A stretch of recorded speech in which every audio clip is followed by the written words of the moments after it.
안녕하세요. 사랑스럽고 듬직한 남편의 개구쟁이 두 아들과 함께 살고 있는 한 여성입니다. 그리고 생각지도 못한 선물을 받고 호화스러운 집을 마음껏 누리며 살고 있기도 한데요. 이 집을 선물 받기까지 저는 대가를 바라지 않고 그저 사람 된 도리를 했을 뿐이었습니다.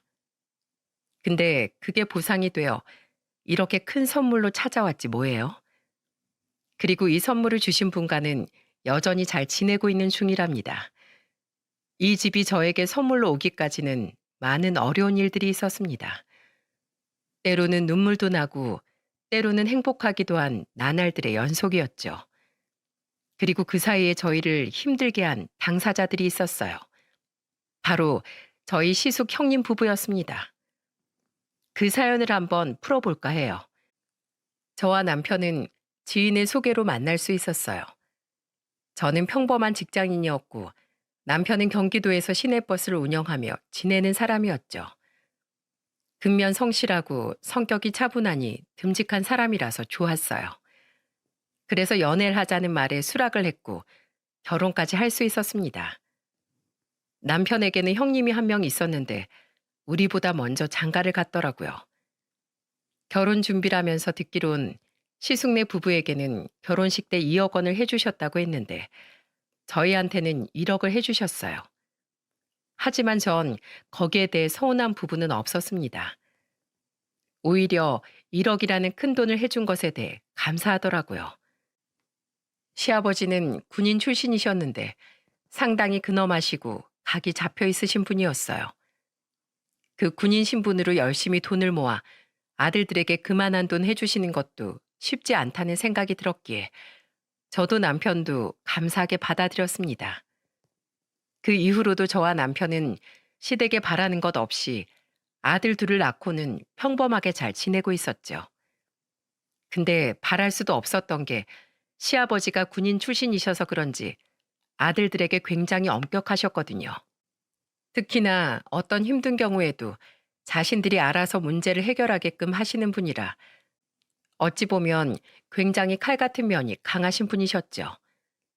그래서 저희는 재정적으로 어려운 일이 있어도 저희가 알아서 해결을 했지 시댁이나 친정 쪽에도 손 벌릴 생각은 하지 않았어요.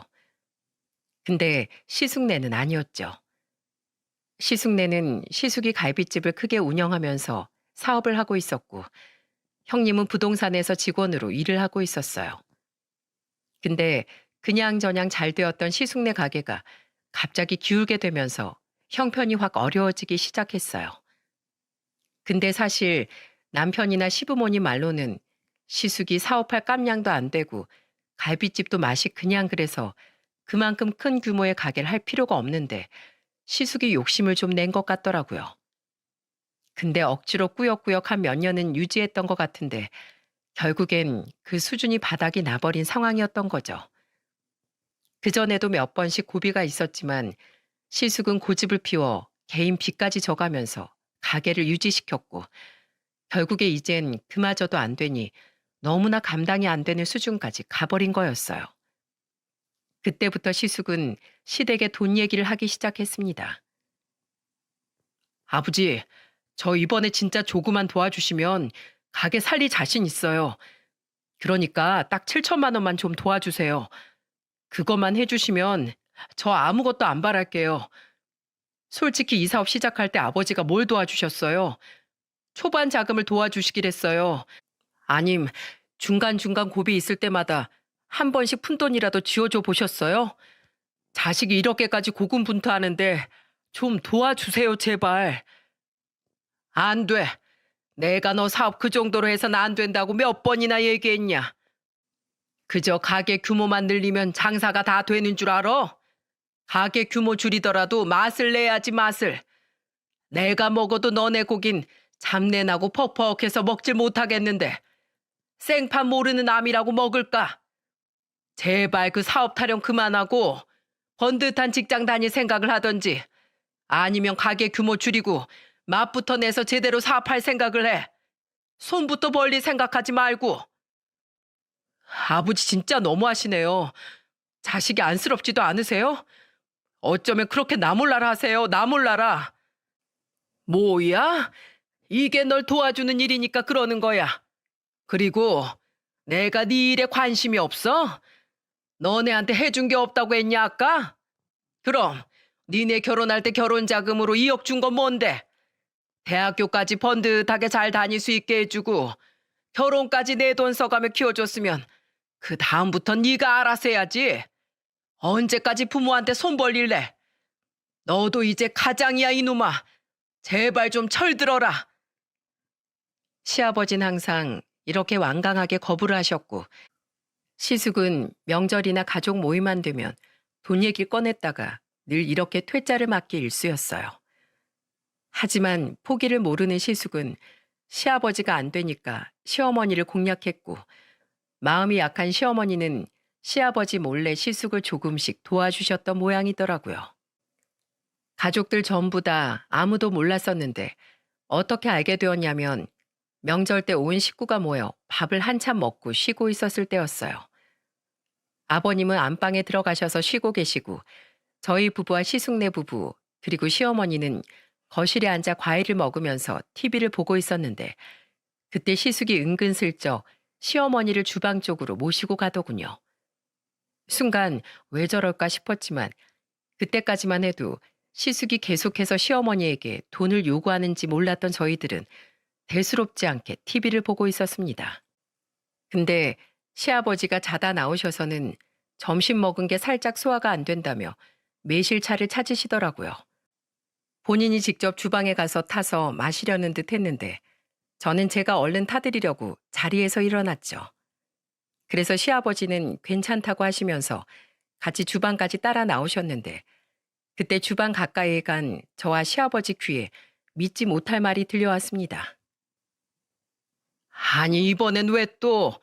지금까지 너한테 돈을 얼마나 해줬는데 벌써 5천만 원이다 5천만 원. 그 돈은 다 어쩌고 또 와서 이러는 거야? 이번엔 진짜 안 돼. 네 아버지 알면 큰일 나. 아이 엄마 진짜 1억이에요? 진짜 마지막이에요 딱 마지막. 정말이니까 이번엔 1,000만 원만 좀 해주세요. 나 진짜 성공할 자신 있다니까. 우선 가게는 좀 살리고 봐야 하잖아요. 이번에 살리고 나면 나 지금 레시피도 다 연구하고 있어서 금방 가게 일으킬 수 있어요. 그러니까 제발 좀. 안 된대도. 네 아버지 알면 나 진짜 혼나. 너 엄마 쫓겨나는 걸 보고 싶어서 그래? 안 돼. 시아버지와 저는 여기까지 듣곤 깜짝 놀랐어요. 이 대화를 대충 들어보니 그동안 시어머니가 시아버지 몰래 닥달하는 시숙네에게 돈을 도와주고 있었고 그게 무려 5천만 원이나 되었던 거였죠. 여기까지 듣고 난 뒤에 시아버지는 더 들을 가치도 없다는 듯이 죽였던 숨을 팍 쉬시더니 곧바로 호통을 쳐버리셨어요. 이게 다 무슨 소리야? 당신 그거 진짜야? 지금 첫째 내 돈을 해준 거야? 어? 지금까지 나도 모르게? 여보, 그게 얘가 하도 알아서 너무 힘들어하니까 안쓰러워서 그랬어. 미안해, 미안해 여보. 야, 너 네가 감히 내 마누라한테 돈을 뜯어가? 네가 자식이 맞냐? 어? 맞아. 내가 안 된다고 했지. 이 아빠가 안 된다고 하면 안 되는 줄 알아야지. 어디서 감히 엄마한테 빌부터 빌붙길. 너 당장 따라 나와. 어디 한번 너 사기죄로 내가 고소시켜 줄까? 그래야 정신 차릴래? 아버지, 사기라뇨. 고소라뇨. 진짜 말씀이 너무 심하시잖아요. 아버지가 돼가지고 이 정도도 못 해주십니까? 예? 나는 안 된다. 네가 싼 똥은 네가 치워. 왜 우리더러 그 똥까지 치우라 말아야? 지금까지 너 키워주고 재워주고 했으면 다 한 거지. 당신 무슨 돈으로 이 자식한테 돈 보냈어? 얼른 바른 대로 말해. 그게 우리 노후 자금으로 당신이 빼놓은 거 있잖아. 그거 잠깐 꺼내다 썼어. 뭐야? 아니 이 여편 내가 그 돈이 어떤 돈인데? 당신 이제 우리 노후 자금 어쩌려고? 내가 경고하는데 한 번만 더 이런 일 있어봐. 내가 가만 안 둘 줄 알아. 그리고 네 엄마한테서 가지고 간 돈 당장 돌려내. 안 갚으면 네 가게고 뭐고 내가 다 엎어버릴 줄 알아. 아버지, 진짜 너무하시네요. 정말 너무하세요. 시아버지의 큰 호통에 시어머니는 어쩔 줄 몰라 하셨고 시숙은 서운해하면서 그대로 형님과 조카들 데리고는 집으로 가버리셨어요.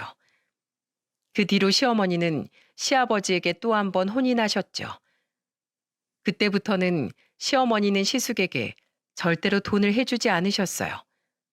하지만 시숙네는 여기에서 멈추질 않았습니다. 시숙네는 시숙도 문제였지만 형님도 정말 문제가 컸어요.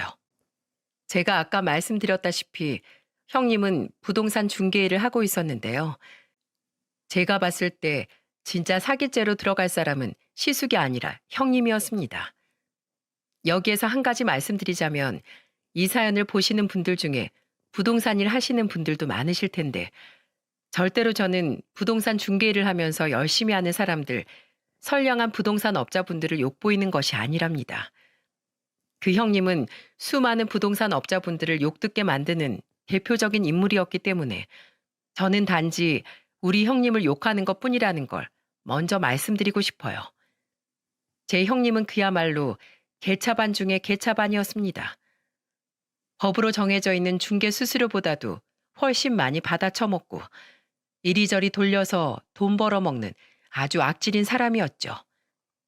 그런 형님도 늘 시숙이 시댁에서 돈 얘기를 하면 옆에서 같이 거들곤 했었고 이 사건을 통해 시아버지에게 서운하다면서 술 마시곤 전화해 막 술주정을 하기도 했어요.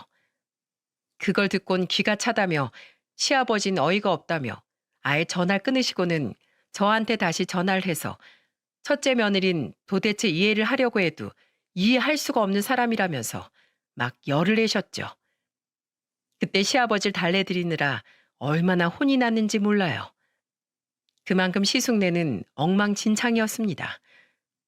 그래도 다행히 시아버지 호통 이후엔 돈 얘기를 꺼내지 않아 그나마 좀 시댁이 잠잠해졌어요. 그렇게 겨우 잠잠해졌던 우리 시댁은 그대로 쭉 평온이 유지될 줄 알았지만 몇 년 뒤 아주 폭풍 같은 시간들이 찾아오게 되었습니다. 그때는 저희 부부가 결혼한 지 6년이 지난 이후였는데 어느 날 갑자기 몸이 좀 약해졌다 싶었던 시어머니가 건강검진 후 암 진단을 받게 되는 일이 발생하고 말았어요.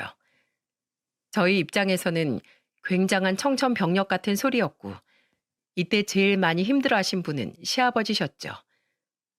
늘 제가 봐온 시아버지는 강단 있고 항상 보기만 해도 무서우시고 우직하면서도 강한 분이셨는데 철통 같았던 우리 시아버지는 어머니의 암 소식에 그대로 좌절을 해버리고 말았어요. 시아버지는 그때부터는 시어머니의 병간호에 힘을 쓰면서 시간을 많이 보내셨죠.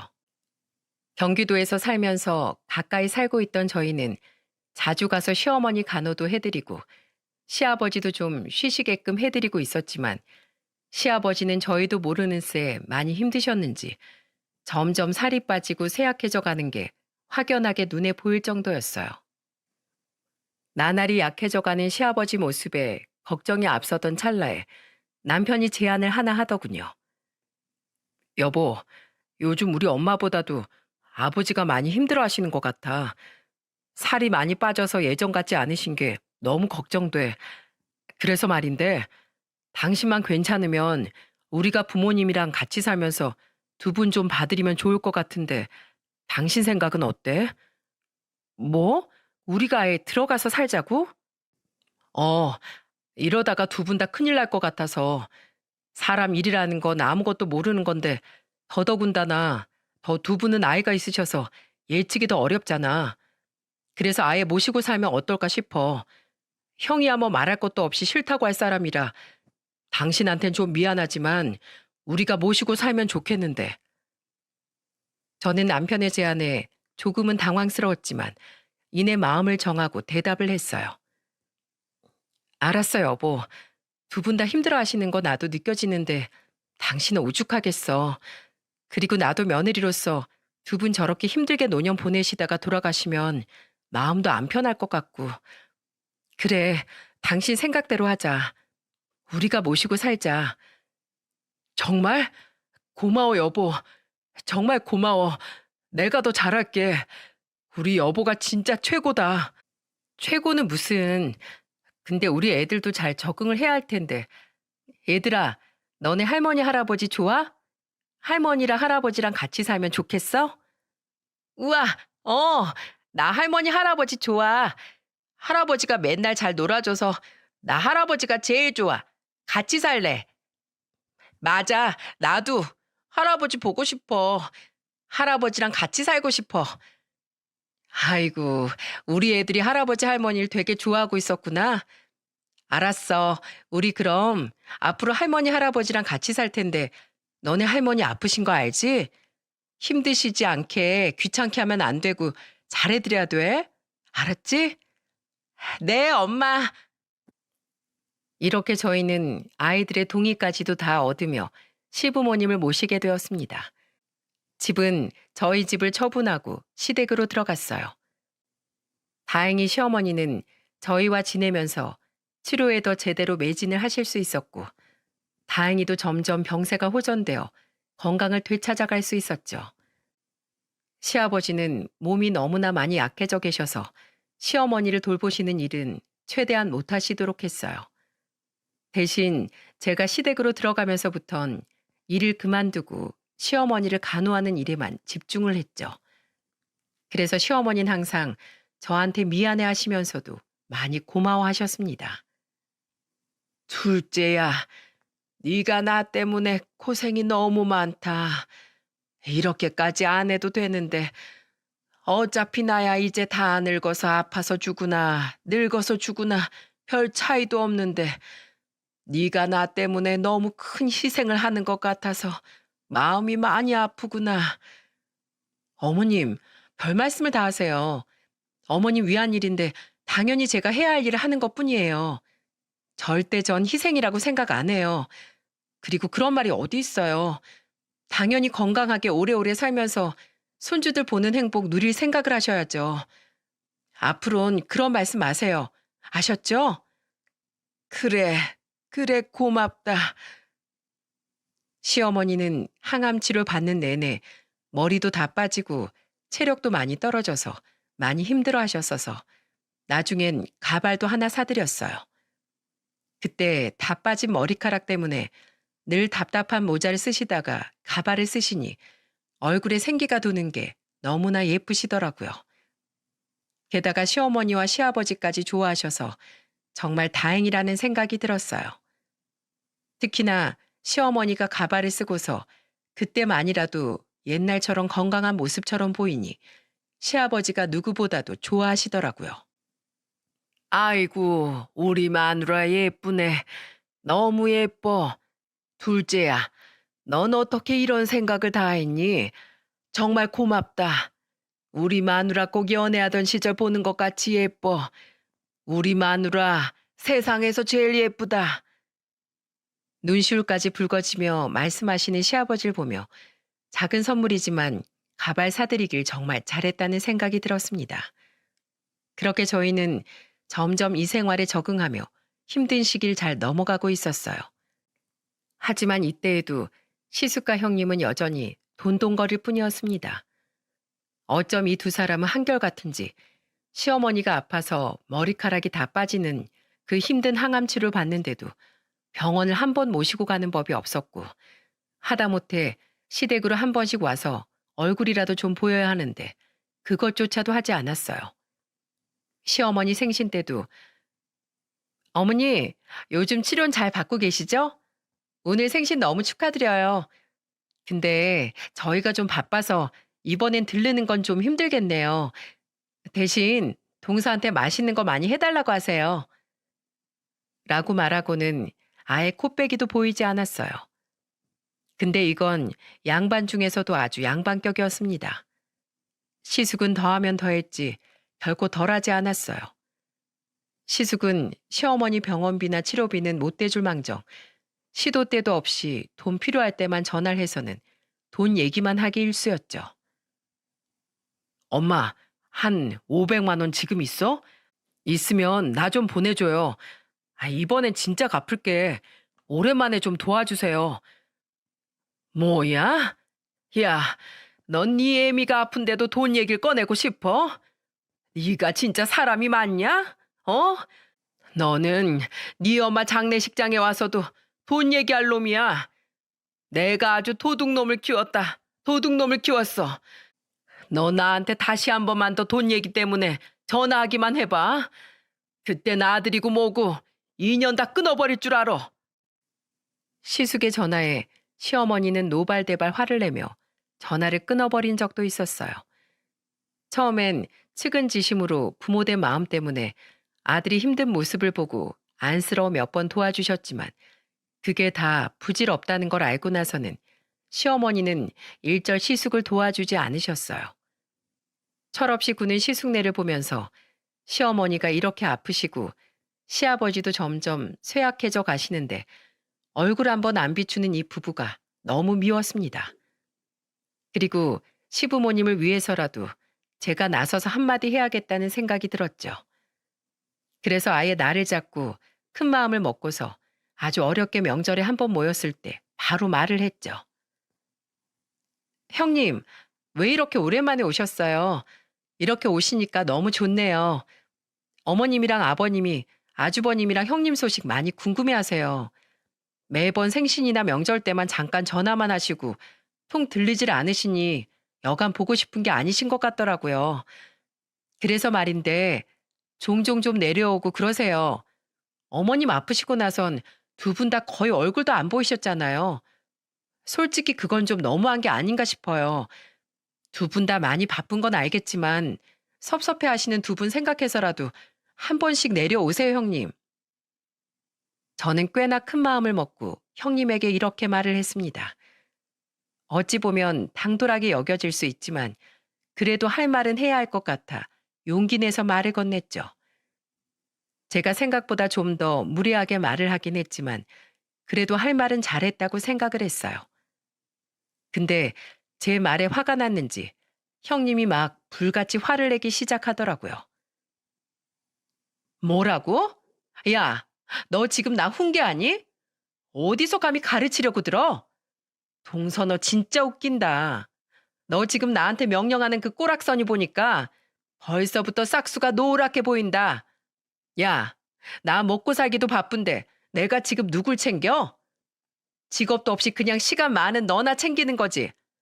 솔직히 말해봐. 동서, 시부모님 모시려고 일 그만둔 거 아니지? 잘린 거 아니야? 그래 놓고서 유세 떨려고 지금 그 쇼를 벌이고 있는 거 아니냐고. 진짜 웃기지도 않아서. 아니, 그리고 막말로 시어머니가 나한테 해준 게 뭐가 있는데? 뭐가 고맙고 뭐가 좋아서 내가 아픈 시어머니 병수발을 들어야 하냔 말이야. 남들은 시부모님이 집도 사주고 며느리한테 차도 사주고 하는데 이분들은 도대체 뭘 했니? 아무것도 해준 것도 없는 사람들한테 내가 왜 며느리 노릇을 해? 저는 이 말을 듣고 너무 화가 나서 이 개념 없는 사람을 어떻게 해야 하는 걸까 고민이 될 정도였습니다. 근데 그때 뒤에서 누군가가 엄청나게 화를 냈고 그건 다름 아닌 시아버지였어요. 시아버지는 아침부터 일찍 일어나셨다가 형님 부부를 맞이하시고는 피곤해서 잠시 주무시는 줄 알았는데 어느새 깨셨는지 저번 시어머니와 시숙 사건 때처럼 이 대화 소리를 다 들으신 모양이더군요. 그리고는 형님의 무개념 발언에 마구 화를 내셨죠. 너 지금 말 다 했냐? 우리가 뭐 해준 게 없어? 그럼 지금까지 내 마누라한테 니네가 가지고 간 돈은 뭐냐 대체? 그 돈은 돈도 아니야? 내가 그거 분명 갚으라고 했는데 니네 1,000원짜리 한 장 내놓은 거 있어? 그리고 너네 결혼할 땐 어떻고? 둘째 내한텐 그만큼 해주지도 못한 거 내가 2억이나 해줬는데 그러곤 지금 너희가 받은 게 없어? 내가 도대체 뭘 해줘야 하는 거냐? 우리 전 재산 다 내줘야 그때서나 받은 걸로 칠래? 어? 이 배은망덕한 것들. 아니 아버님, 이 집 있잖아요. 이거 시세 보니까 지금 10억이 넘어요. 이거 파시는 건 어떠세요? 형님은 시아버지가 화를 내면서 말을 하는데도 정신 못 차리고 얼토당토하는 이야기를 꺼냈어요. 진짜 전 태어나서 이만큼 뻔뻔한 사람은 본 적이 없었습니다. 역시 시아버지도 이 말에 더더욱 화가 나셨고 급기야는 거의 형님을 이 집에서 내쫓을 기세였죠. 야, 이 배은망덕한 짐승만도 못한 거사. 너 계속 그따위로 돈돈거릴 거면 당장 내 집에서 나가. 너 같은 거 며느리로 두고 싶지도 않다. 끼리끼리 만난다더니 내 자식 놈도 문제지만 너도 문제야. 너도 문제. 꼴도 보기 싫다. 앞으로 돈 얘기할 거면 이 집엔 다시 찾아오지도 마라. 시아버지는 완전히 화를 내신 뒤에 안방으로 다시 들어가셔서는 나오지도 않으셨어요. 그날 그렇게 형님네는 서울 사는 본인 집으로 가서는 삐져서는 그 뒤로 전화도 안 하고 찾아오지도 않았어요. 근데 차라리 그 난리를 피우고 나니까 안 보는 게 속이 시원하더라고요. 그래서 그때부터는 저도 굳이 찾지 않았습니다. 그냥 차라리 안 왔으면 했어요. 그렇게 형님네와는 거의 연이 끊긴 사람들처럼 지내고 있던 와중에 또 한 번 저희에겐 힘든 시련이 찾아왔습니다. 병이 호전되어 가고 있는 줄만 알았던 시어머니에게 문제가 생기게 된 것인데요. 시어머니의 암은 점점 없어지고 있는 줄 알았는데 어느새 주변으로 전이가 되어버린 상황이었죠. 시어머니는 전이가 된 이후부터는 다시 병이 악화가 되면서 많이 힘들어 하셨습니다. 아이고, 아이고, 어머니, 어머니, 숨 좀 쉬어보세요. 천천히 심호흡하세요. 천천히요. 아유, 애미야, 나, 나, 숨이 안 쉬어진다. 힘들어, 너무 힘들어. 차라리 죽고 싶다. 여보, 다 나 때문이야. 다 나 때문이라고. 내가 조금이라도 더 당신한테 잘해줬으면 당신이 괜찮았을 텐데 다 내 잘못 때문에 그래. 내가 조금만 더 가정적이었어야 했는데 당신을 조금이라도 더 빨리 돌아봤어야 했는데 미안하오. 미안하오 여보. 엄마 포기하지 마세요. 아직 포기하지 마요 제발. 지금까지 잘 싸워왔잖아요. 또 싸워서 이기면 돼요. 제발요 엄마. 제발 힘 좀 내세요. 전보다도 더 많이 힘들어하는 시어머니를 보면서 시아버지와 저희 부부는 정말 너무 마음이 아팠습니다. 그냥 시어머니를 보고만 있어도 고통스러웠어요. 하지만 저희의 이 간절한 마음이 부족했는지 병원에서는 안타까운 최종 통보를 해오더라고요. 안타깝게 됐지만 김순희 환자는 며칠을 못 넘길 것 같습니다. 가족분들은 마음의 준비를 하셔야 할 것 같습니다. 가슴 아픈 통보를 하고는 사라지는 의사를 보내고 저희는 시어머니를 붙잡고 통곡을 했어요. 시아버지는 그대로 주저앉아 버리고 말았고 남편은 허탈했는지 병원 벽에 기대어 그대로 넋이 나가버리더라고요. 하지만 이내 제가 제일 먼저 정신을 차리고 곧바로 어딘가로 연락을 했어요. 형님, 어머님 지금 병원에서 통보를 해왔는데 어머님 오래 못 버티신다고 해요. 오늘 내일 한다고 하니까 그동안 못 보셨으니까 이 며칠만이라도 일 좀 잠깐 쉬시고 내려오셔서 어머님 곁 좀 지켜주세요. 저는 울면서 이야기를 했습니다.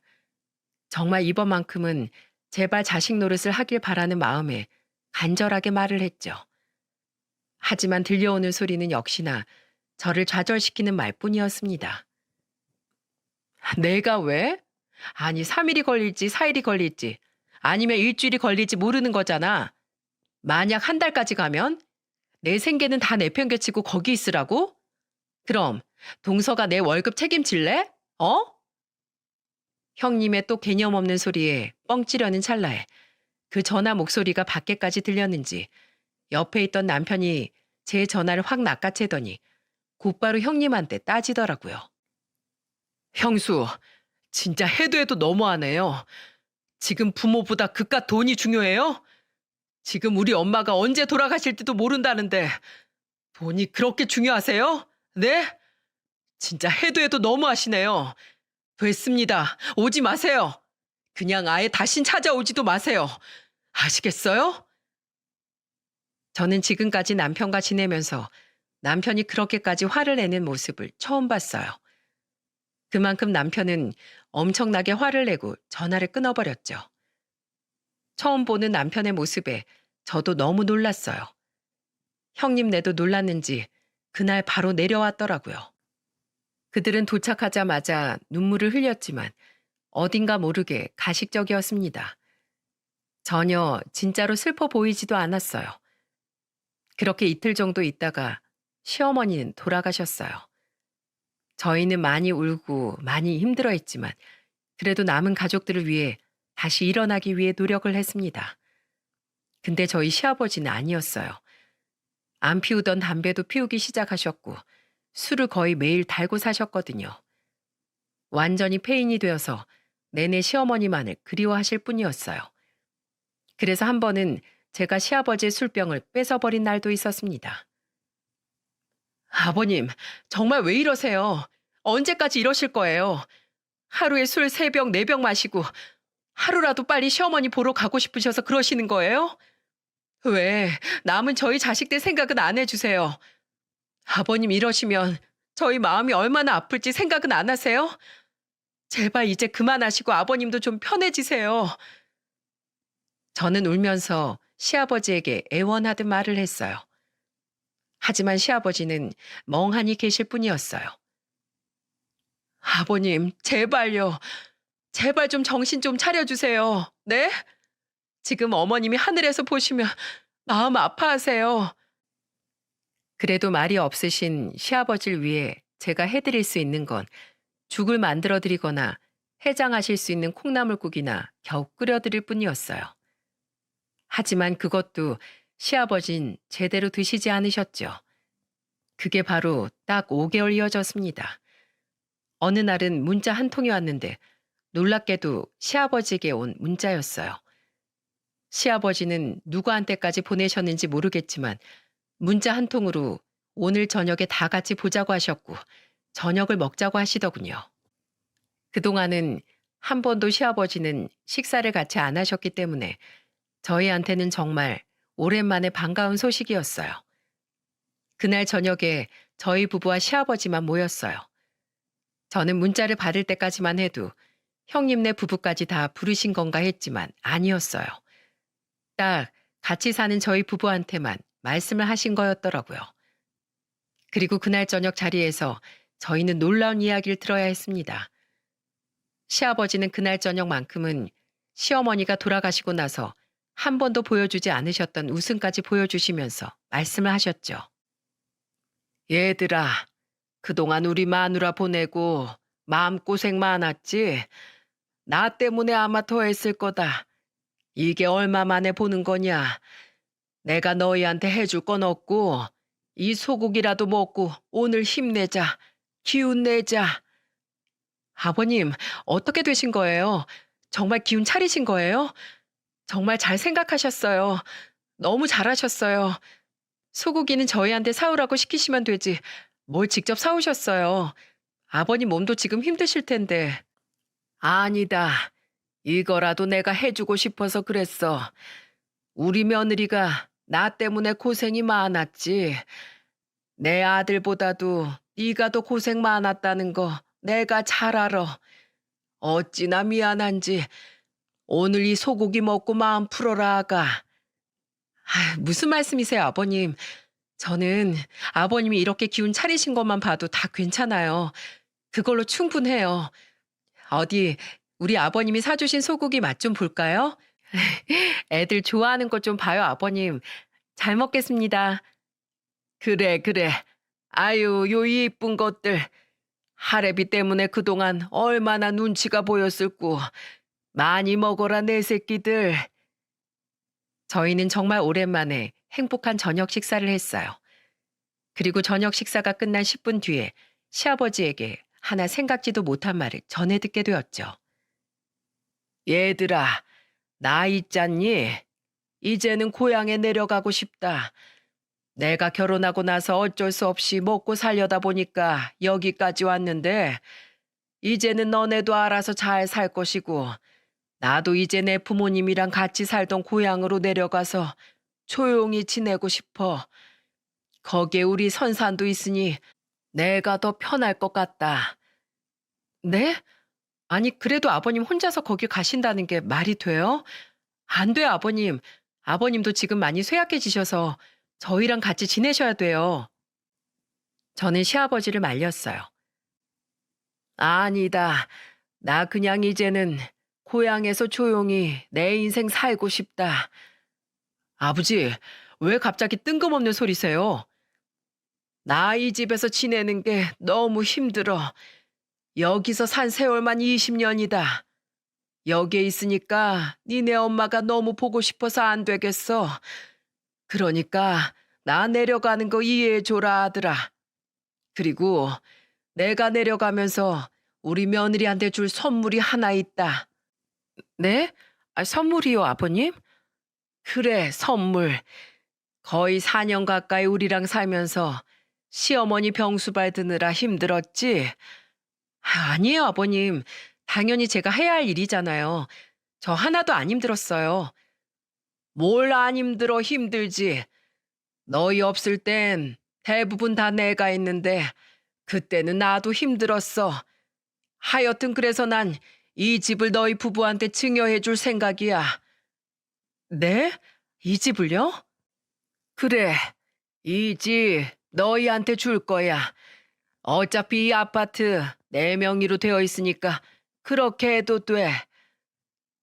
저희는 갑작스러운 시아버지의 결정에 얼떨떨하면서도 조심스러운 부분이 있었어요. 제가 느낀 걸 남편도 그대로 느꼈는지 먼저 말을 꺼내더라고요. 아버지, 근데 형도 있는데 우리한테 이거 다 증여하시면 어떡해요? 맞아요, 아버님. 이 집은 우선 아버님이 그대로 가지고 계시고 고향 내려가 계시다가 또 여기 생활 생각나시면 올라오세요. 그게 좋겠어요. 이 집 저희한테 안 주셔도 돼요. 아니다, 아니야. 내가 정말 많은 생각을 했어. 니네 형하고 형수는 도저히 사람 새끼들이 아니다. 걔네들은 장례식 이후로 찾아온 적이 있니? 나 괜찮냐고 연락이라도 한 번 한 적 있어?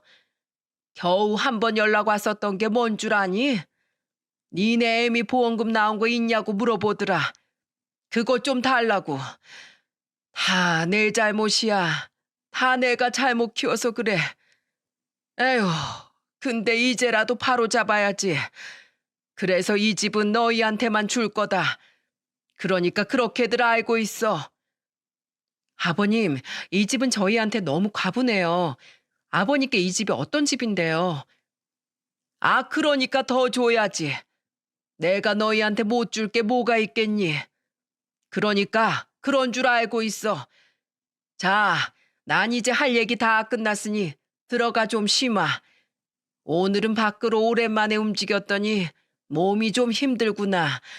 너희 얼른 정리하고서 자라. 시아버진 그렇게 말씀하시고는 안방으로 들어가셨어요. 그 뒤로 정말로 속전속결로 시아버지는 저희에게 집을 증여해 주시기 위해 준비를 하셨습니다.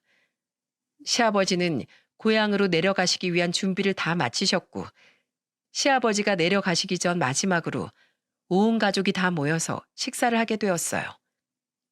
그때는 형님네 부부까지 다 불러서 식사를 한 자리였죠. 그리고 그때 돈 냄새라며 환장하는 시숙이 먼저 시아버지에게 물어오더라고요. 아버지, 이번에 고향 내려가시면 이 집은요? 이 집은 어쩌기로 하셨어요? 어쩌긴 뭘 어쩌냐. 이 집은 둘째네한테 이미 증여 다 해놨다. 다 알아서 처리해놨으니까 관심도 갖지 마. 시아버진 그 자리에서 통보식으로 말씀하셨고 이 집이 저희한테 증여되었다는 말을 듣자마자 형님과 시숙은 완전 그 자리에서 난리가 나버렸습니다. 그 중에서 제일 난리 요동을 친 건 형님이었어요. 아버님, 저희는요. 아니, 장남은 이 사람인데 왜 둘째한테 이 재산을 다 넘겨요? 말도 안 돼요. 진짜 노망난 거예요? 네? 형님은 막말을 내뱉더니만 그래도 자기 분이 안 풀리는지 급기야는 온 집안에 있는 물건들을 죄다 던지기 시작했습니다. 이것저것 던지고 난리도 아니었어요. 리모컨에 소파 테이블에 있던 물건에 거실에 있는 온갖 잡동사니들을 다 던지기 시작했죠. 그 모습을 보고 깜짝 놀란 저희는 바로 형님을 말렸지만 소용이 없었어요. 어떻게 우리한테 이래요? 어떻게? 진짜 이럴 순 없어요. 형님, 그만하세요, 정말. 어떻게 끝까지 이러세요? 아버님도 계신 앞에서 이게 무슨 행패예요? 깡패도 아니고 진짜. 그러게 평소에 좀 잘하지 그러셨어요. 맨날 돈돈거리면서 돈 빼먹을 생각만 했지. 어디 형님이나 아주버님이나 시부모님께 자식 노릇 해본 적 있으세요? 어쩜 그렇게 양심이 없으세요? 야, 너 말 다 했어? 야, 이 도둑년아. 참, 기가 막혀서. 네가 이제 돈 받았다 이거지? 그래서 눈에 뵈는 게 없지? 잔말 말고 재산도 서열대로 받는 거야. 어디서 감히 둘째 주제에 들이대길? 당장 내놔. 내가 다 양보해서 딱 절반 받을 테니까 당장 내놓으라고. 뭐라고요? 아니 이걸 어떻게 내놓으란 소리예요? 평소에 사람답게 살았음. 사람 대접, 자식 대접 받았겠죠. 그딴 건 하나도 안 했으면서 어디에서 지금 적반하장 짓이에요? 뭐야? 야, 너 입 달리면 다 말이야? 어? 한 번만 더 말해. 아주 그냥 그 주둥이 다 뽑아버리라니까. 나이는 어려도 제가 형님보다 생각하는 건 깊어요. 저의 발악하듯 하는 말에 형님은 완전히 열이 받아서는 그대로 제 뺨을 때렸어요. 어찌나 세게 때렸는지 저는 그대로 바닥으로 나가 떨어졌죠. 모든 것을 말릴 틈도 없이 그대로 지켜본 시아버지는 거기에서 정신이 번뜩 차려졌는지 그제서야 화를 내셨어요. 어디서 감히 손찌검을 해? 너 당장 이리 와! 시아버진 화를 내시면서 저를 때린 형님의 머리끄댕이를 잡아 끌고는 그대로 바닥으로 내팽겨 쳐버렸어요. 저는 그대로 나가 떨어지는 형님을 보면서 시아버지에게서 나온 괴력에 감탄을 할 뿐이었습니다. 이 고얀 것들, 이 돈 먹는 존벌레 같은 놈들아. 너넨 진짜 사람 놈이 아니다. 사람 놈이 아니야. 니네가 이러니까 한 푼도 안 준 거야. 내가 이러니까 너네가 싫은 거야. 너네가 끔찍한 거라고. 니네 시엠이 죽기 전까지 안부절 한 번 한 적이 있냐? 아니면 찾아와서 얼굴이라도 한번 비추기랬냐? 근데 둘째는 아니었어. 오히려 자진해서 우리 집 들어와서 살겠다고 하면서 그 힘든 병수발을 혼자 다 하더라. 혼자 다 해. 그런데 내가 그런 며느리한테 이 정도도 못 해주냐? 어? 우리 둘째 아들 놈한테 이것 하나 못 주게 생겼어? 나는 이것보다도 더한 것도 해줄 수 있어. 얘네들은 그러면서도 나한테 손 한 번 안 벌린 애들이야. 이 집 준다고 했을 때도 겨우 내가 얘기해서 받았을 정도라고. 어디서 감히 그런 내 며느리한테 손찌검을 해? 아버님, 진짜 편애가 너무 심하시잖아요. 아무리 그래도 그렇지 저희도 지금 힘들게 살잖아요. 그러게 누가 사업하고 사고 치라고 했어? 왜 분에 넘치는 욕심을 부려선 이 사단을 만들어? 내 마음은 변함없다. 너네한테 줄 거 한 푼도 없으니까 당장 썩 꺼져. 아버님의 완강한 태도에 작전을 바꿨는지 형님은 그 자리에서 다리를 쭉 뻗고는 떼쓰는 애들처럼 발을 동동거리며 조르기 시작했어요. 아버님, 제발요. 제발요. 진짜 딱 절반만 주세요. 네? 저희도 정말 그 돈이 너무너무 필요하단 말이에요. 철없는 애처럼 질질 짜면서 졸라대는 형님의 모습을 보면서 시아버지는 무언가 조치를 취해야겠다는 생각을 하신 것 같았습니다. 야, 당장 꺼져. 나 이제 더 이상 너희는 보고 싶지도 않다. 더는 상종도 하고 싶지 않어. 그러니까 당장 내 집에서 나가. 나가서 다신 여기 찾아오지도 마. 내가 고향 내려가더라도 너흰 절대로 연락하지도 말고 오지도 마. 지금 안 나가면 경찰에 신고해버릴 테니까 그렇게 알아. 당장 일어나서 썩 꺼져버려. 시아버지는 거의 포효하듯이 말씀하셨고 그 기에 눌려서 형님과 시숙은 그대로 줄행랑을 쳐버리고 말았습니다. 시아버지는 지금까지 참았던 서운한 감정들이 이날 다 터져버린 듯 했어요. 하지만 그들은 포기를 모르는 사람들이었죠. 시숙은 시도 때도 없이 전화를 해서 졸라대는 듯 했고 형님은 조카들까지 데리고 와서 시아버지를 힘들게 했어요. 하지만 그때도 시아버지는 완강하게 거절을 하셨죠. 한 번 결정을 하시면 완고하게 그 고집대로 하시는 분이었기에 그 둘의 어떤 노력으로도 시아버지의 마음을 돌릴 수는 없었습니다. 결국 시아버진 저희한테 아파트를 그대로 내어주신 다음에 고향으로 내려가셨어요. 시아버지가 내려가시고 나서도 형님네 부부는 끈질겼습니다. 계속해서 저와 남편에게 찾아와 졸라대는데 정말 사람이 미치는 줄 알았네요. 동서, 내가 전에 뺨 때린 거 정말 너무 미안해. 내가 진짜 어머님 살아생전에 잘못했던 거 인정해. 근데 나도 정말 사는 게 바빠서 그랬어. 내 남편이란 놈은 사업을 접자고 해도 저 모양인데 내가 무슨 수가 있었겠어. 자, 내 뺨 10대도 더 때려도 돼. 아니, 그 이상 때려도 되니까 제발 마음 풀릴 때까지 나 때리고 우리 딱 1억만 줘. 어? 정말 딱 1억만 해줘라, 동서. 저는 끝까지 황당하게 나오는 형님에게 한마디 했습니다. 형님, 지금 이 아파트 저희한테 증여됐지만 저희는 아버님 살아계신 동안에는 이 아파트에 손댈 생각 일절 없어요. 아무리 우리 명의로 되어 있다고 해도 이거 저희 거라고 생각 안 한다고요. 그러니까 10원짜리 하나 바라지 마세요. 그리고 정말로 형님이 후회하시고 바뀌셨으면 저한테 와서 싹싹 빌 게 아니라 아버님께 보여주세요. 그 모습 보고 아버님 마음이 돌이켜져서 이 아파트에 대한 값 얼마는 형님네한테 나눠주시라고 하시면 그때 드릴게요. 그 전까진 어림도 없으니까 다신 이런 일로 찾아오지 마세요. 제가 이렇게 말을 하니까 그제서야 형님은 어떤 방법으로도 안 된다는 걸 알고는 기가 죽어 돌아갔습니다. 그 이후로는 시숙도 포기를 했고요. 그 뒤로 시아버지는 원하시던 고향으로 내려가 1년째 지금 너무 잘 지내고 계세요. 비록 저희와는 사는 곳이 멀어지긴 했지만 그래도 저희는 혼자 계시는 시아버지를 위해 종종 내려가 얼굴을 뵙고 있답니다. 가실 때마다 몸은 좀 마르셨어도 얼굴은 편안해 보이셔서 얼마나 다행인지 몰라요. 지금은 시숙네도 조금은 정신을 차렸는지 한 번씩 내려온다고 하더라고요. 물론 아직까지 시아버지는 그 부부에게 재산을 물려줄 생각은 없어 보이시긴 합니다. 결국 그 이후로 시숙네는 사업이 완전히 망해버려서 시숙은 지금 백수로 지내면서 간간히 일용직으로 일하면서 지내는 듯 했고 형님도 하던 일을 계속해서 하면서 가장 노릇을 하면서 지내고 있는 듯 했어요.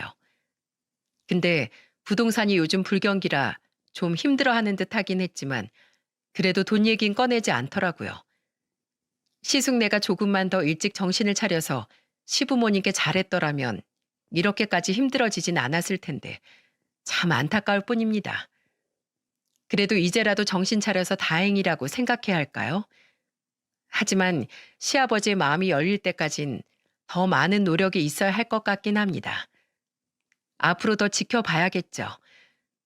저희 남편은 그 큰 좋은 아파트가 생겼는데도 불구하고 아직도 버스 기사를 하면서 열심히 살고 있습니다. 형님한테도 이야기했듯이 이 집은 저희 집이 아니기 때문에 시아버지가 돌아가시기 전까지는 그대로 유지를 하면서 잠시 빌려서 쓰고 있다는 생각으로 지낼 거랍니다. 그래서 저도 살림에 좀 보탬이 되기 위해 소일거리를 알아보다가 다행히 직장을 구할 수 있었습니다. 애들이 커가면서 돈도 꽤나 들어가 일을 좀 해야겠더라고요. 근데 경단녀가 할 수 있는 소일거리가 하나 있어서 들어가서는 한 달에 170만 원 받으며 일을 하고 있답니다. 이제야 조금씩 저희 온 가족들이 다 안정화가 되어가고 있는 것 같아요.